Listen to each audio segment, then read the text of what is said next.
Hello and welcome to this quick video on resin moulding, and it's part 1 because I'm going to be showing the 2 types of resins and different ways of casting parts.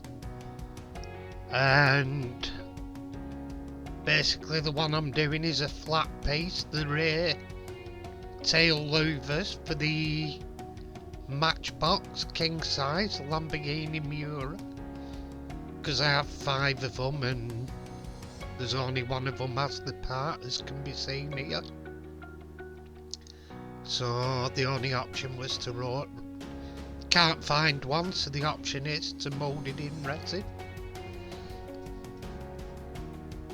There's a lot of things what you have to do if you need to mould a part is find a car with the part on and either strip it, or in this case it was lucky it just unclips out, which is why the other 4 don't have it.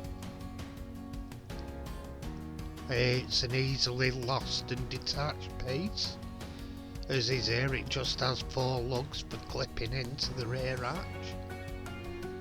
Anyway, without further ado, I'm going to be doing it in clay casting resin because it's tougher, because it's a thin part. Clay casting resin is tougher than the model type resin, and this one's the you have the resin and the hardener there. And this one, it's mixed 10 parts wait a minute, this is the other type, the model type of resin. As you can see, it's creamy coloured, so it's easily noticeable. And that one, the first pal one, mixes 10 parts resin to 1 part hardener, and the model type is 1 part to 1 part ratio. And anyway, this is the silicone rubber moulding agent, and that's 2 parts. You have hardener as such to that, or actuator, and you can get it in 2 colours. That one's the green, so you can have different colours of moulds.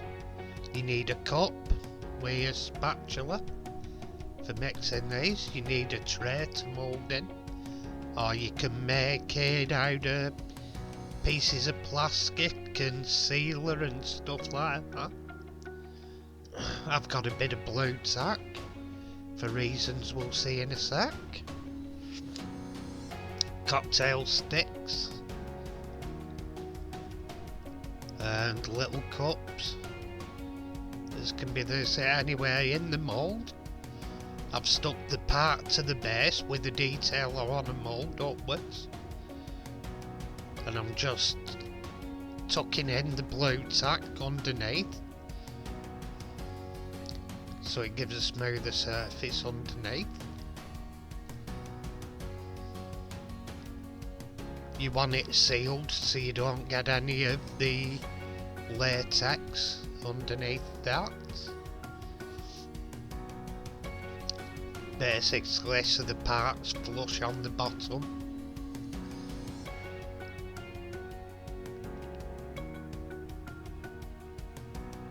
Just tidying it up and stuff.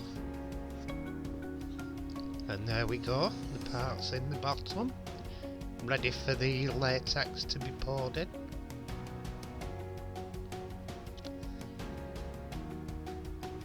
And next up, we've got the latex. You can read it is polycraft silicone rubber, and there's the codes there if you're looking for it. But the name is polycraft silicone rubber I'm using. And there's the actuator for it, red. Or catalyst it's called there. but it comes in the kit with it. You'll get the actual silicone mould rubber, and you'll get the actuator with it, and you'll get cups, gloves, spatulas. You get all you need for mixing and using it. Obviously, as you can tell, I obviously take great precaution and wear the gloves. And yeah, this is 10-to-1 mix of 10 parts of the rubber agent and 1 part of the catalyst for hardening it. And next up we'll be mixing it thoroughly. As you can see me fiddling about in the background there. Now we come on to mixing thoroughly.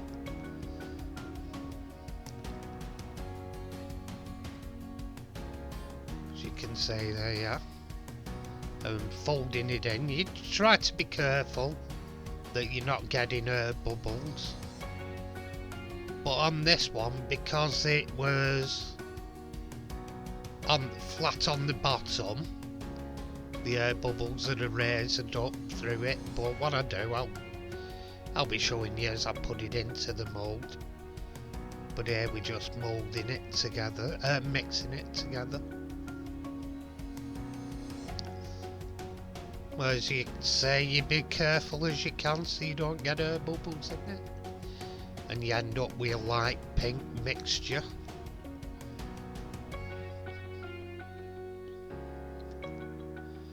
And then important thing to have, it's meant to be really a silicone spray. It's a mould release, but I've just used WD-40 spray a little bit in. If you can, it's important to use it away from many areas you're painting.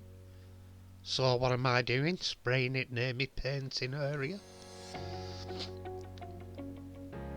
But I couldn't really film it outside. And what I'm doing here, I'm using the spatula to put it on the part, making sure there's no air bubbles before I pour the main bulk of it. And there I made sure there's no air bubbles. So pour the main bulk of the mixture in, and once it's in, that'll be set aside to go off. I leave it 24 hours. I'm just scooping the last bits out, not that it's important. It's got a good enough depth to it, and it's also covered the part. So it's more or less ideal. And here, after 24 hours, I'm cutting it out. You just go around the edges to release it and pick it up. There you have pulled it out. Saturate release, then take the part out of it. And as you can see, you get little bits that are left in the mould, but you can clean it out after. And you can reuse your box again for other parts. Moulding again. And here I've just got a scalpel, and all I'm doing, move the actual thing around. Zoom in a bit, I think. Did I? Didn't I? Nah, we'll soon find out. Yeah, so as you can see, it's a bit untidy there, so I'm just cutting bits out with a scalpel. Take care, obviously, that you're getting what you want, and you're not cutting off stuff that you require. On this, I'm going to be sticking the parts in, so the plastic lugs on the end aren't really an important thing to me.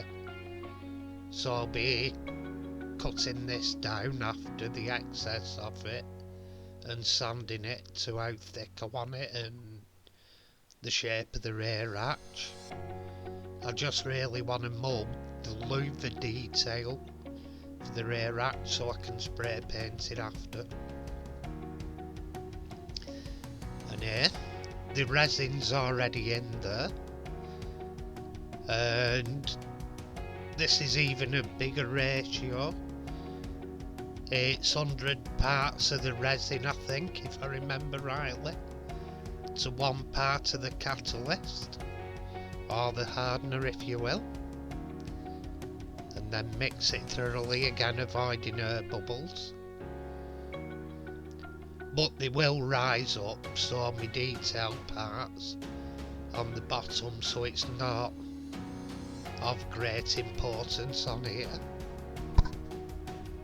And I've also sprayed mould release on the actual mould. And here, there we go, we put in the black plastic part back on. It's nearly mint, this one, so this one won't be getting touched, so I thought that one's the one, the genuine part can go back on. Ironically, the part remained on one of the rougher ones. The mint one didn't have it in. And there we go, I've got a full, untouched, nice condition Lamborghini Miura. Super King's one, that can go on the shelf. And here we are, 24 hours later you can release the mould. And it will still be tacky on the outside. Ideally leave it for 3 days to dry, because it takes up to 72 hours to get fully cured. And what the chemical makeup of resin, this moulding resin, is it still stays tacky because it's also used for pouring in layers for effect, so it remains tacky on the surface, so your next layer that goes on bonds to the layer before. But if you leave it for probably about 4 or 5 days, mine's been left 3 days now, and it's still a little tacky, but it's getting harder all the time. And here we are, this is a second moulding. I'm doing a second one. And there it is, out of the mould.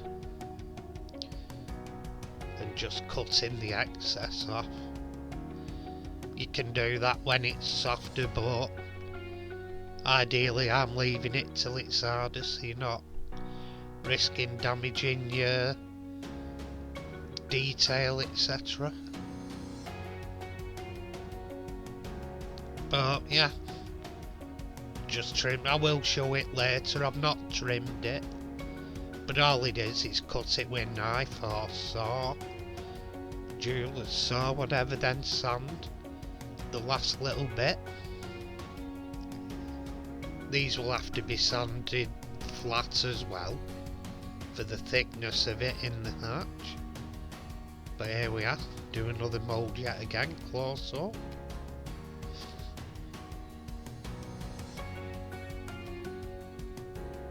You can see just pouring in, make sure it goes to the edges, as few bubbles as you can in it.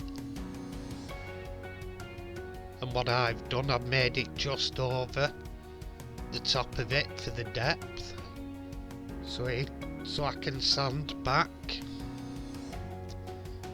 and make it flat and as thick as the original piece to go in the rear hatch.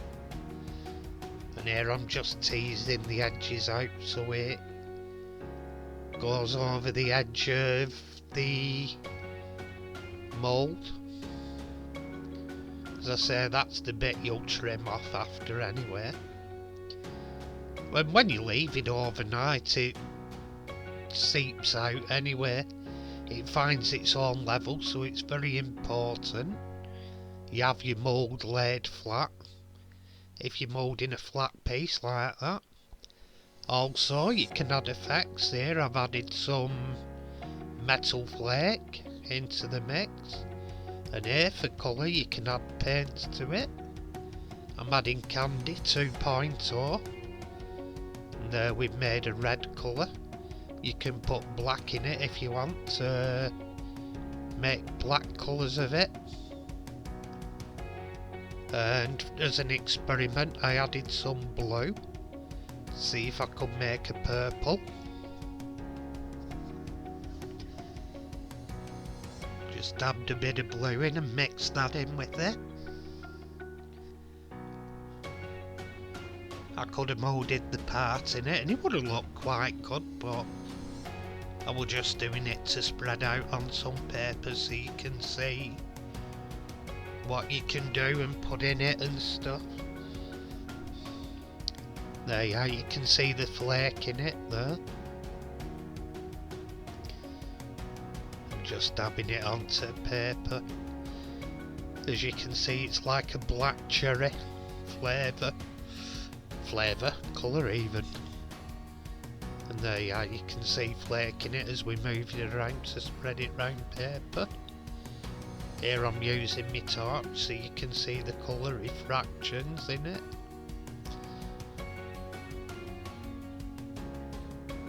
But there you are, all the colour reflections off the flake in the mix. Camera's reacting a bit to the torch, but you can see how it gleams that I don't catch on my videos with it. And the next thing will be spread over paper so you can see the colour and the flake and stuff. Anyway, thank you for watching. Hope you've enjoyed. Hope it's been informative. If you would, please subscribe if you haven't already. And if you're already subscribed, thank you for sticking around. Anyway, bye for now, and take care out there, people. Goodbye.